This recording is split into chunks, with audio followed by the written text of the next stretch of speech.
Macam mana pula saya lupa nama syekh ni. Allahumma salli ala Muhammad. Muka nampak dah, nama je tak ingat, lupa tuan-tuan Allah Akbar. Tak apa, nanti saya ingat saya sebut nama dia tuan-tuan. Kedua-dua orang tokoh ini berada di Malaysia pada hari ini.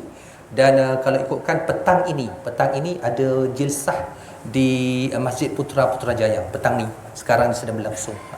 So kalau kita sempat live lah tuan-tuan untuk lihat, kerana jarang-jarang kita dapat jumpa tokoh besar yang mempunyai murid yang begitu ramai di seluruh dunia tuan-tuan. Dan sekarang ini pandangannya begitu tawaduk dan amat didengari oleh penuntut ilmu dan pencinta ilmu. So kalau kita berkesempatan untuk live tengok dia punya perbincangannya, sama-samalah kita telusuri. Saya sempatlah juga tengok sepotong dua kan caption yang pendek dalam TikTok. Menarik tuan-tuan menarik. Kalau kita nak tengok perkongsian tu, insya-Allah kita boleh live nanti untuk tengok tuan-tuan.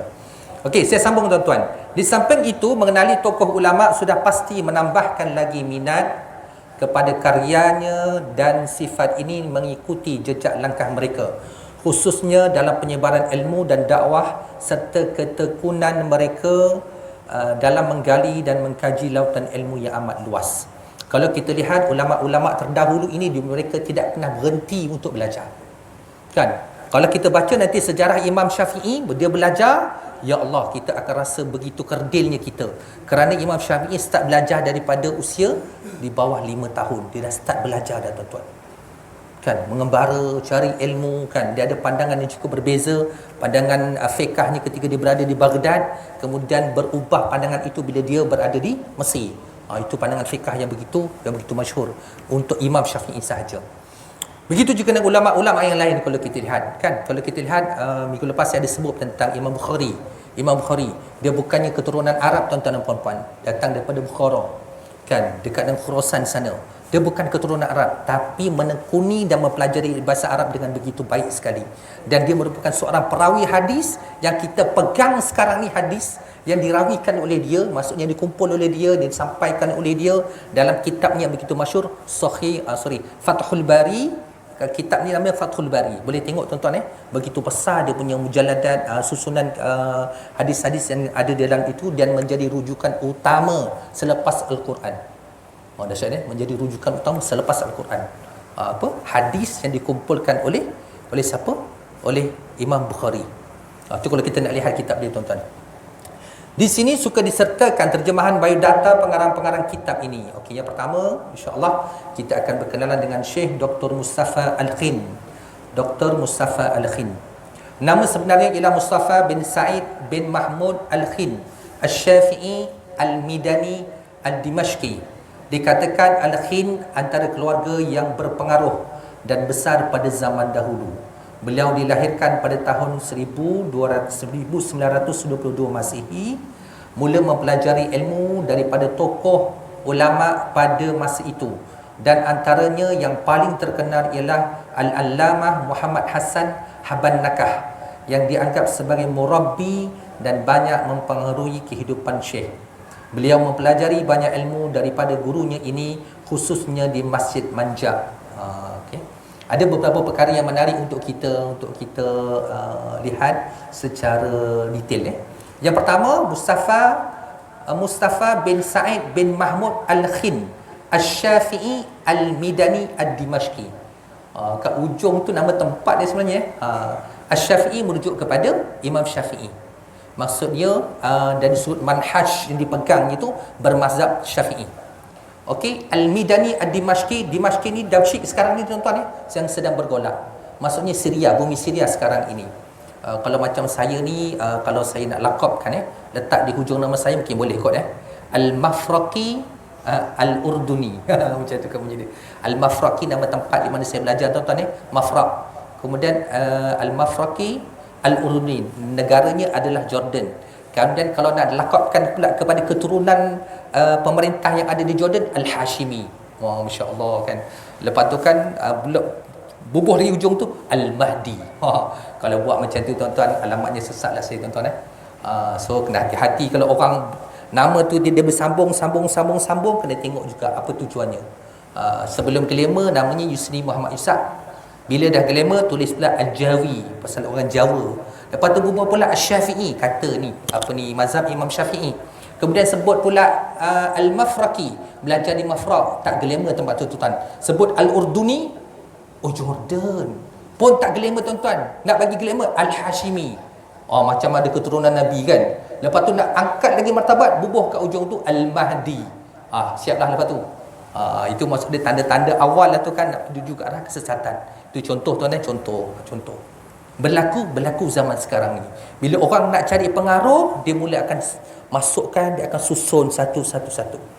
Itu orang zaman sekarang. Tapi kalau kita lihat orang dulu, sebenarnya dia letakkan nama tempat itu mengambil sempena tentang di mana dia belajar, di mana dia menuntut ilmu, guru siapa yang diikut.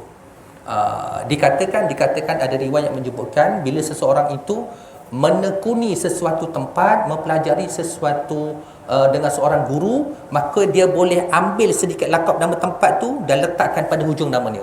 Tapi saya tak pernah buat tuan-tuan. Contohnya macam saya sebutkan tadi, Yusni Muhammad Musa Al-Jawi, keturunan Jawa. Lepas tu Syafi'i, bermazhab Syafi'i. Lepas tu nak katalah dulu belajar kat Jordan, Al-Urduni contohnya. Kalau dulu kita jumpa kan, untuk guru kita lama, dia akan sebut apa? Al-Makki, kenapa? Belajar di Mekah. Ataupun Al-Madani, kenapa? Belajar di Madinah. Kalau saya nak buat bolehlah Al-Urduni macam tu. Tapi Al-Hashimi saya tak berani tuan-tuan. Kerana keturunan raja yang berada di Jordan sekarang ini memang keturunan Al-Hashimi, memang keturunan Nabi SAW. Susu galon itu memang sampai tuan-tuan. Yang dekat Jordan ni, raja Jordan yang ada sekarang ni. Itu yang hebat. Antara guru-gurunya ialah, itu yang pertama. Yang kedua tuan-tuan dan puan, saya nak sebutkan kat sini, disebutkan di mana tempat dia belajar. Masjid Manja, kan? Hebatnya orang zaman dulu menjadikan masjid tempat untuk menuntut ilmu. Bukan sekadar itu, kalau kita baca sirah sejarah, kita akan jumpa bahawa sahabat Nabi SAW bukan sahaja belajar ilmu agama di masjid, tetapi mereka juga belajar ilmu perang di masjid. Kan? Kita anak-anak berlari kat belakang tu, kita marah dia, jangan main bola kat masjid. Kan, bila dia dah dewasa, dia jauh ke masjid, kita panggil, marilah datang ke masjid. Dia pun confused, mana satu nak ikut ni. Zaman kecil dulu nak main kat masjid tak bagi, bila dah besar kita tak datang masjid, kita marah pula. Mungkin kaedahnya kita kena ubah tuan-tuan. Boleh main di masjid tetapi bukan waktu kuliah, boleh main di masjid tetapi bukan waktu solat. Mungkin kita kena ubah cara itu. Kan, saya tengok dekat sini menarik tuan-tuan. Bila saya tengok, wow, wifi ni kuat. Kan, takut pula anak-anak kita kan main apa? Main game pula kat belakang tu kan. Boleh main game tetapi bukan waktu solat. Kena ditune macam itu supaya kecintaan mereka ini kepada masjid, esok mudah kita nak ajak mereka untuk buat kebajikan, daripada mereka berpeleseran tak dapat dikejar di mana tuan-tuan. Harapannya begitulah. So kat mana tuan-tuan dan puan, dijadikan masjid sebagai tempat untuk menuntut ilmu daripada guru-gurunya. Antara guru-gurunya yang lain ialah, yang pertama tadi Al-Allamah Muhammad Hassan Habanakah. Kemudian yang kedua, Syekh Ali bin Abdul Ghani Ad-Daqqar. Syekh Ali bin Abdul Ghani Ad-Daqqar. Yang ketiga, Syekh Muhammad Amin Suwaid. Yang keempat, Syekh Ibrahim bin Muhammad Khair Al-Ghalayini. Ini hebat-hebat guru-guru dia. Kalau saya nak sebut guru saya dulu belajar dekat kuliah adab ni tuan-tuan. Saya boleh sebutlah seorang dua orang kan, tapi tak tahulah orang kenal ke tidak kan. Antaranya keluarga Sa'di. Keluarga Sa'di ni kalau di Iraq terkenal. Dia ada 6 orang adik-beradik, ke-6 orangnya menjadi ulama terkenal. Tapi dia mencakupi beberapa bidang. Ada yang pakar dalam bidang bahasa, ada yang pakar dalam bidang fiqh, ada yang pakar dalam bidang usuluddin. Yang pernah berada di Malaysia pun ada juga, pernah mengajar di UIA. Allahumma salli ala Muhammad. Ustaz Dr. Abdul lupa dah. Yang sulung bernama Abdul Malik Sa'di. Yang bersama-sama dengan kami di Jordan namanya Abdul Qadir Sa'di. Yang ada di Malaysia Abdul Razak Sa'di. Abdul Razak Sa'di yang ada di Malaysia. So ada 6 orang adik-beradik tuan-tuan, semua lelaki. Tetapi ketika berlakunya peperangan di Iraq, mereka keluar daripada Iraq dan bertibaran. Sekarang ni Dr. Abdul Qadir Sa'di berada di United Arab Emirates, UAE sekarang ni. Masih lagi mengajar tuan-tuan. Kehebatan dia menguasai bahasa Arab dengan begitu baik. So kami menekuni mereka ini untuk belajar bahasa Arab lah. Tapi bukan saya lah, saya sikit-sikit je. Kawan-kawan yang lain tu hebat lagi tuan-tuan. Beliau menghasilkan banyak kitab dan karya ilmiah yang menjadi rujukan sarjana Islam. Antaranya, kalau disebutkan kat sini, dia ada gariskan 5, 6, 7 kitab ya. Yang pertama, Al-Athar Al-Ikhtilaf fil Qawaidul Usuliyah fi Ikhtilafil Fuqaha. Itu yang pertama. Yang kedua, Abdullah bin Abbas Habrul Ummah wa Turjumanil Quran. Ketiga, Dirasah Tarikhiyah lil Fiqhi wal Usuli. Yang keempat, Al-Adillah At-Tashri'iyah, Abhas Hawla Al-Usul Al-Fiqh Al-Islami, Nazhatul Muttaqin, Al-Aqidah Al-Islamiyah, dan banyak lagi. Tu banyak kitab dia. Kehebatan orang dulu sebenarnya meninggalkan khazanah ilmu dalam bentuk penulisan. Banyak, memang banyak kalau kita tengok tanpa kitab-kitab itu kita pun tak tahu ada lagi tak tinggalan-tinggalan ilmu yang ada pada hari ini. Disebutkan bahawa Syekh Ali Jum'ah yang berada di Malaysia pada ketika ini disebutkan kerana keilmuan yang begitu tinggi dalam usul fiqh, kalau buku usul fiqh itu hilang, terbakar, katakan terbakar ataupun tidak dapat dikesan, kita boleh jumpa dengan dia, minta ilmu usul fiqh itu daripada dia dan kita tulis kembali. Tu kehebatan dia. Kan kehebatan dia, masuk dia, ilmu tu ada dekat kepala dia, tuan-tuan. Dia boleh keluarkan satu tulis, masya-Allah.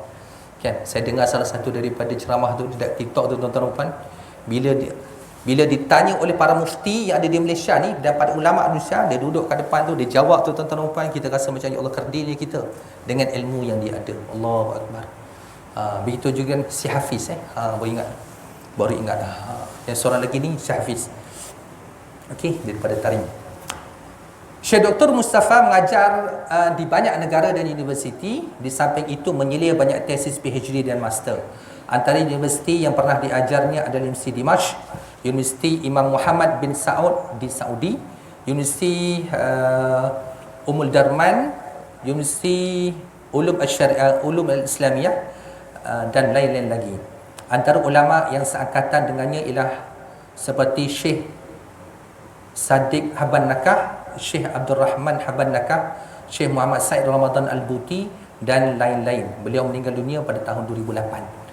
Saya rasa dalam banyak-banyak nama ni, Syekh Ramadan Al-Buti ni yang biasa kita dengar betul Syekh Said Ramadan Al-Buti, seorang ulama hadis daripada Syria yang meninggal ketika menyampaikan kuliah di masjid dan meninggal di bom, tuan-tuan di bom. Dahsyat, tuan-tuan. Ulama meninggal ketika sampaikan kuliah dekat masjid di bom. Allahu akbar. Dahsyat tak dahsyat nak ceritanya dahsyat tak dahsyatnya mereka ini. Okey. Ada satu lagi personal kalau kita lihat di Allahumma salli ala Muhammad, di Mesir, nama dia Syekh Mutawalli Sya'rawi. Dia ada satu kitab tafsir tafsir Sya'rawi. Beliau ni cukup lantang mengkritik kalau dia nak sampaikan kalau nak kritik kerajaan, dia akan kritik dia dalam kuliah dia. Dan tiada seorang pun masa dia masih hidup, maksudnya pihak kerajaan nak tangkap dia masukkan dalam jel, tak berani. Kenapa? Anak murid dia ramai. Setiap kali dia sampaikan kuliah, penuh ni masjid ni dengan anak murid dia. Dan dia begitu lantang bersuara. Itulah kelebihan ulama ulama ni dia kena begitu. Ulama ni dia kena berani menegakkan, dan kita bila tengok ulama begitu, kita pun akan berani untuk bersama-sama dengan ulama. Itu kepimpinan ulama yang kita nak, tuan-tuan Okey, yang kedua Syekh Dr. Mustafa Bugha. Tadi Dr. Mustafa Khin. Yang kedua Dr. Mustafa Bugha. Beliau ialah Mustafa Al-Bugha, lahir di Damsyik, Syria. Seorang ulama yang terkenal dan begitu aktif dalam menyampaikan ilmu dan dakwah. Sejak dari kecil lagi beliau mempelajari ilmu daripada tokoh yang terkenal di Syam. Antara guru-gurunya ialah yang pertama Al-Allamah Muhammad Hassan Haban Nakah. Kita jumpa balik semula. Maksudnya mereka ni belajar daripada guru yang sama tadi Syekh Sadiq Haban Nakah. Yang ketiga Syed Muhammad Qurayyim Rajih. Yang keempat Syekh Muhammad Khair Al-Midani, dan lain lagi. Saya pernah sebut, tuan-tuan yang ketiga ni Syekh Muhammad Qurayyim Rajih, seorang ulama Quran. Seorang ulama Quran. Kalau tuan-tuan nak mendalami ataupun mengikuti bacaan Al-Quran, yang dikatakan antara yang paling tepat dan bersanad sampai kepada Nabi SAW, yang tuan-tuan boleh jumpa secara atas rakaman. Tuan-tuan boleh cari dekat YouTube kan, rakaman bacaan surah Fatihah Syekh Muhammad Quraim Rajih. Dan dalam video itu Syekh Quraim sebut barang siapa yang mendengar rakaman ini akan aku ijazahkan kepada dia ijazah bacaan Fatihah sebagaimana yang aku terima daripada Nabi sallallahu alaihi wasallam. Maksudnya dia terima itu bukan direct macam tu. Maksudnya dia pun mendapat bacaan Quran itu daripada sanad yang bersambung sehingga Nabi sallallahu alaihi wasallam. Siapa namanya tuan-tuan dan puan? Syekh Muhammad Quraim Rajih. Boleh cari yang ni, memang ada. InsyaAllah boleh jumpa. Okey. InsyaAllah boleh jumpa yang tu. Beliau banyak mengarang dan mentahqiqkan pelbagai kitab, antaranya yang pertama Al-Wafi, kitab Wafi. Kemudian yang kedua Al-Itqan. Yang ketiga Sahihul Bukhari. Yang keempat Al-Fiqhul Manhaji. Dan banyak lagi kitab-kitab yang lain. Kitab Wafi ni kalau tak silap yang biasa kita dengar Al-Wafi fi Syarah Arba'in An-Nawawiyah, kitab hadis. Kitab hadis tuan-tuan dan puan. Syekh juga merupakan tenaga pengajar di universiti seperti Jami'ah Dimashq, Jami'ah Syariqah dan lain-lain. Beliau juga merupakan seorang khatib yang cukup berwibawa dan disegani. Beliau pernah menjadi khatib di Masjid Hasan Zainal Abidin dan lain-lain. Kini beliau masih aktif dengan pengajaran dan penulisan walaupun usianya telah mencecah 70 tahun. Masya-Allah. Kan? Ulama-ulama ni selagi belum dijemput oleh Allah Subhanahu Wa Taala, maka dia masih lagi aktif menyampaikan ilmu. Kan, walaupun dah tua. Kalau tengok dulu Allah yarham yang sempat bersama dengan kita, Syekh Sya'rawi contohnya dalam ilmu hadis pun sama juga. Kemudian yang baru-baru ni siapa dia? Syekh Yusuf Al-Qaradawi pun sama juga, walaupun dia telah pun uzur kan, dia masih lagi menyampaikan ilmu. Dan sekarang ni yang berada bersama-sama dengan kita Syekh Ali Jum'ah pun sama juga, sebenarnya umur dia pun telah pun menjangkaui 60 tahun, masih lagi aktif menyampaikan ilmu. Dan tuan-tuan dan puan-puan, saya rasa yang pernah pergi ke Saudi menunaikan umrah dan haji, kita jumpa masyayikh yang ada di Masjid Nabawi dan Masjidil Haram, kan, duduk di tiang-tiang tertentu dan mengajar ilmu. Masih lagi ada lagi sampai hari ini. Kita nak belajar apa tuan-tuan? Belajar Quran, pergi cari untuk guru Quran. Tiang A katakan guru Quran, so pergi dekat situ talaki dengan dia. Tiang B fiqah, pergi jumpa fiqah. Tiang C katakan usuluddin, pergi jumpa. Itu dia punya apa kata orang tu? Dia punya metod pengajarannya secara batalaki. So duduk kat situ, buka kitab daripada kulit ke kulit.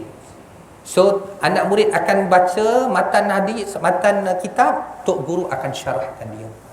Itu yang berlaku tuan-tuan. Begitulah keadaannya. So bila membaca kitab ni, dia daripada kulit ke kulit lah, kebiasaannya begitu. Okey, sehingga kita khatamkan kitab itu. Kalau dulu masa zaman saya kecil-kecil, mesti tuan-tuan lagi hebat kan, belajar kitab kuning.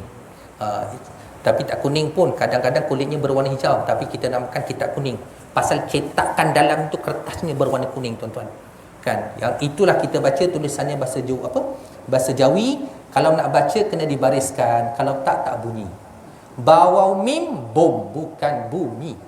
Kan, bawau mim bunyinya bukan bom tapi bumi. Kan, ejaan Jawi lama tuan-tuan. Sempat dah belajar dulu tuan-tuan tapi kalau tanya sekarang ustaz boleh baca lagi ke? Wallahualam, lama tak baca tuan-tuan takut juga dah lupa. Tu cerita kan, dengan ejaan yang baru ni, itu cerita dia. So benda ni kena dihidupkan kembali supaya anak-anak kita esok tidak lupa dengan kitab-kitab turas yang ada. Kitab turas yang ada ini tak masuk lagi yang bahasa Arab yang saya cerita ni. Yang saya baca ni pun terjemahan bahasa Melayu tuan-tuan Kalau bahasanya bersih bahasa Arab, wallahualam, rasa macam banyak juga tu yang nak kena dirujuk. Pasal apa? Ilmu ini kalau tidak diamalkan dia hilang tuan-tuan Lebih-lebih lagi bahasa tuan-tuan Kalau kita tidak praktis, memang dia akan lupa. Tak cari tuan-tuan dan puan, jangan cakap bahasa ibunda kita dalam tempoh yang panjang. Tak perlulah panjang pun kan, setahun cukup, dia akan lupa tuan-tuan. Kan, saya dah cerita kan macam mana saya lupa bahasa ibunda saya. Sedih tuan-tuan kan, 2 tahun tak balik Malaysia, adik-beradik semua cakap bahasa Jawa, saya melopong tuan-tuan. Walaupun kata orang tu bahasa Jawa, bahasa ibunda dia daripada kecil, melopong tuan-tuan, tak faham langsung. Bukan tak faham, tak tahu macam mana nak balas. Faham, boleh senyum-senyum, boleh gelak-gelak, tapi tak tahu macam mana nak balas, lupa. Perkataan tu hilang daripada kita punya lidah kita. Dia macam itu. Kalau sekarang orang tanya saya bahasa Arab, saya faham tuan-tuan. Nak membalas balik, subhanallah. Penat kan? Jadi apa yang saya buat kat rumah tuan-tuan dan puan-puan, ini boleh diamalkan. Kan, mak ayah boleh. Kalau yang memang keturunan Jawa, cakaplah Jawa dengan isteri yang tersayang tu kan. Walaupun anak kat rumah tu melopong. Tapi kalau tak buat macam tu, memang hilang bahasa tu tuan-tuan. Yang Nogori bolehlah cakap Nogori kan. Kalau tak disebut macam tu, hilang bahasa Minangkabau tu. Hilang. Bila dah hilang tu nak cari tak jumpa dah. Kan. Keturunan isteri Bugis, sepatah pun tak dapat tuan-tuan. Hilang, lupa dah semua. Dan Jawa, tapi Jawa kasar, Jawa halus tak ingat dah. Orang cakap kita boleh hangguk, tak boleh nak balas langsung. Sekarang ni bahasa Arab yang sedang hilang. Sebab macam mana tuan-tuan dan puan, kadang-kadang kat rumah nak cakap bahasa secret, nak cakap dengan rumah bahasa Arab. Bagi anak melopong sikit kan. Bahasa secret tu adalah sesuatu nak disorok daripada anak, cakaplah bahasa Arab. Kita yang menguasai bahasa Inggeris tuan-tuan dan puan, bolehlah praktis. Tapi anak-anak kita lebih terror bahasa Inggeris tuan-tuan itu masalah dia. So boleh. Bahasa ni kena dihidupkan. Kalau kita tak praktis, dia akan hilang tuan-tuan dan puan. Begitu juga ilmu ini. Kan, saya kalau tak mengajar tuan-tuan dan puan, tak ada kehendak untuk membuka kitab. Ilmu itu akan hilang. Yang kita belajar dulu banyak yang kita nak sampaikan, tipu dia. Pasal apa? Peluang untuk kita berkongsi tu tak ada. Takkan nak cerita dengan rumah. Yang hari ni abang nak cerita pasal bab solat. Isteri saya senyum je. Abang ni ceritalah bab lain kan. Nak cerita dengan anak-anak bertempiaran semua sekali. Dia tak boleh kalau ayahnya menyampaikan. Dia kena tok guru. Panggil tok guru lain sampaikan, baru dia jadi tuan-tuan. So kita macam tu tuan-tuan kita kena macam tu. Kena hidupkan budaya itu di rumah. Kan, dengan start solat jemaah, lepas solat jemaah, bagilah satu mauizah. Bacalah hadis dulu kan, kemudian kongsikan. Ayah ulas sikit. Ini kalau ikutkan ni terjemahannya begini. Anak pun tengok, lain macam ayah aku hari ni. Kan hari itu kita dah praktis tuan-tuan 2 tahun kita dah praktis kan. Jadi khatib dekat rumah masa raya. 4 kali raya tuan-tuan 2 tahun 4 kali raya. 2 kali Ramadan, 2 kali raya haji. Kita jadi khatib. Cuba sekarang ni Tok Imam kan ahli jawatan kuasa kita susun. Kan? Minggu ni siapa jadi khatib? Minggu depan siapa jadi khatib? Minggu depannya siapa jadi khatib? Jemaah kita ramai ni. Saya penuh yakin dan percaya masing-masing dah ada pengalaman untuk menjadi khatib supaya ilmu itu berkembang tuan-tuan. Ilmu itu berkembang. Taklah nampak kan asyik-asyik Ustaz Yusni je berkhutbah, asyik-asyik Ustaz Yusni baca khutbah kan. Orang dah hafal lah tune dia mesti macam ini, tak ada tune lain. Sekali-sekali kita ambil tune yang baru, baca pula khutbah dalam bahasa Arab, bahasa Inggeris pula tuan-tuan dan puan. Pernah sembahyang dekat masjid ni tuan-tuan, masjid Nilai, masjid besar Nilai kan. Khutbah pertama bahasa Arab, khutbah kedua bahasa Inggeris. Kadang-kadang dia tukar. Yang pertama bahasa Inggeris, yang kedua bahasa Arab. Bahasa Melayunya bila? Bahasa Melayu kena jumpa dengan imam lain. Macam gitu. Barulah kita rasa wow. Tapi tak faham pula ya. Itu masalah pula, tak faham. Kan? Kalau siapa yang pernah duduk dekat UK, dekat Great Britain, kan? Dia baca khutbah tu berapa lama tuan-tuan dan puan? Saya pergi lah Masjid Paki tuan-tuan dengar. Kejap je baca khutbah. Tak sampai 5 minit dah habis. Kenapa? Yang saya faham, ittaqullah itu je. Yang dia tak ulas pun, dia baca ayat-ayat Quran lepas tu habis. Yang lama kuliah sebelum Jumaat. Yang itu lama. Sejam setengah. Tapi bila baca khutbah, 5 ke 10 minit lepas tu habis. Kita pun solat, faham pun tidak. Yang bahasa Arab je faham. Pasal yang bahasa lain tu diulas dalam bahasa Urdu tuan-tuan dan puan. Itu yang berlaku. Tapi kalau pergi ke Malaysia Hall, kita akan jumpa khutbah disampaikan dalam bahasa Inggeris. Itu hebatnya tu. Sebolehlah nanti kita tukar sikit kan. Barisan yang kat sebelah kiri saya ni dia susun dah siapa nak baca khutbah dalam bahasa Inggeris. Sekali-sekali yang naik jadi khatib pakailah baju tentera pula. Kita nak tengok macam tu tuan-tuan Hari ni dalam sejarah di negeri Perak tuan-tuan yang baca khutbah seorang wartawan. Macam tu Ustaz. Hari ni masuk dalam berita saya dengar, menarik. Kan maksudnya sampai hari Peringatan Angkatan Tentera yang baca khutbah yang pakai full uniform. Baru gitu. Lain macam kan. Esok pula hari Angkatan Pertahanan Awam pakai full uniform warna biru. Hari nelayan kita panggil lah yang kawan-kawan kita yang nelayan, tapi janganlah pakai pakaian nak pergi ke laut tuan-tuan Pakailah pakaian yang biasa, maksudnya baca khutbah kat atas. Kita kena pelbagaikan tu supaya suasananya itu menarik minat orang. Orang dah tahu ni ittaqullah, kita pun ketuk tidur. Itu. Kan tahu-tahu kan muazzin kan. Allahu Akbar, baru ketuk. Dah habis. Kejap je baca khutbah ni Macam mana tak kejap kita tidur tadi. Yang itu berlaku banyak tuan-tuan. Okey, yang terakhir. Cerita sedap ni. Syekh Dr. Ali As-Sarbaji. So dia ada 3 orang. Syekh Dr. Mustafa Khin, Syekh Dr. Mustafa Bugha, dan ketiga Syekh Dr. Ali Sarbaji. Beliau ialah Dr. Ali Sarbaji, salah seorang daripada ulama yang masyhur di kota Syam. Beliau amat bernasib baik kerana dibimbing oleh ramai tokoh-tokoh dan ulama terkenal. Antaranya Al-Allamah Muhammad Hassan Habbanakah. Keluar lagi nama tu. Kerana mereka ni hidup sezaman tuan-tuan, berguru daripada guru yang sama. Sebab itu bila ditulis buku pun, anak-anak murid ni duduk sekali untuk menulis buku yang begitu berpengaruh dan hebat di tangan kita pada hari ini. Kemudian yang kedua, Syekh Sadid Habbanakah.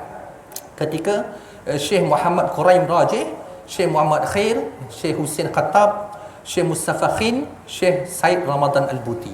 Rupanya dia ni anak murid kepada Syekh Mustafa Khin. Anak murid bersekali dengan tok guru, tulis kitab. Ni kita jumpa dah hari ni tuan-tuan.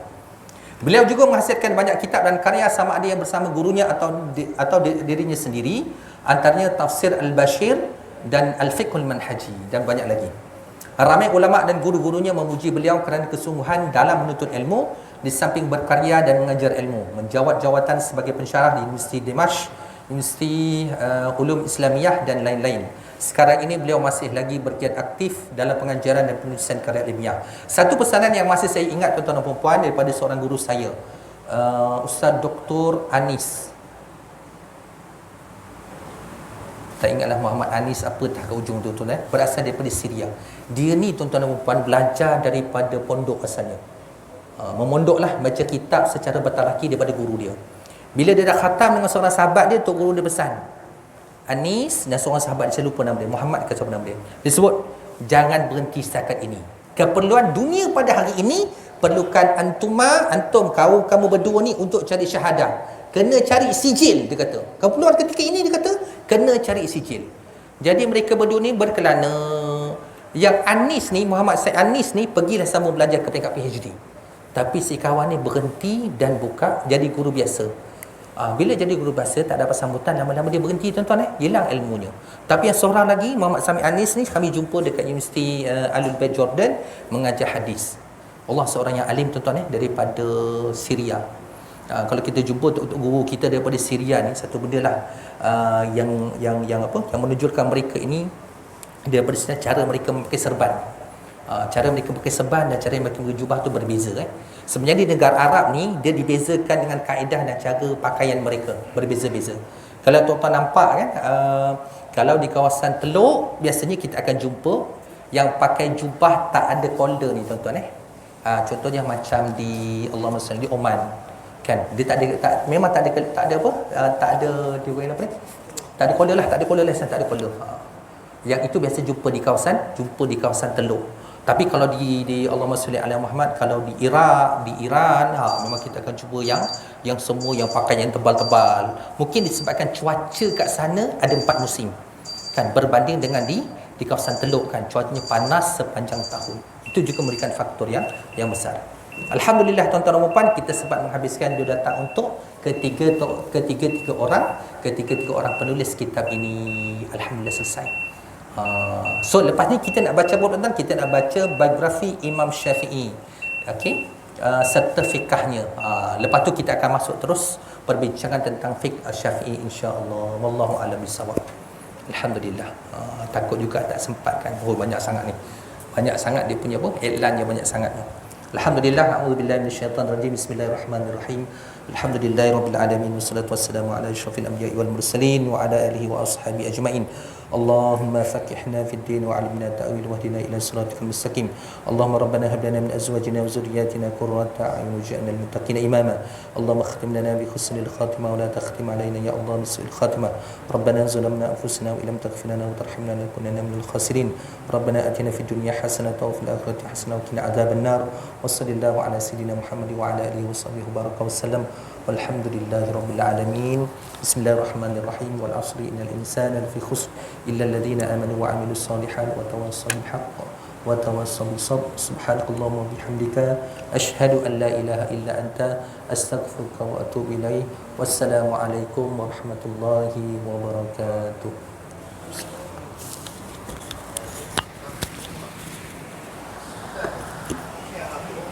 Ah,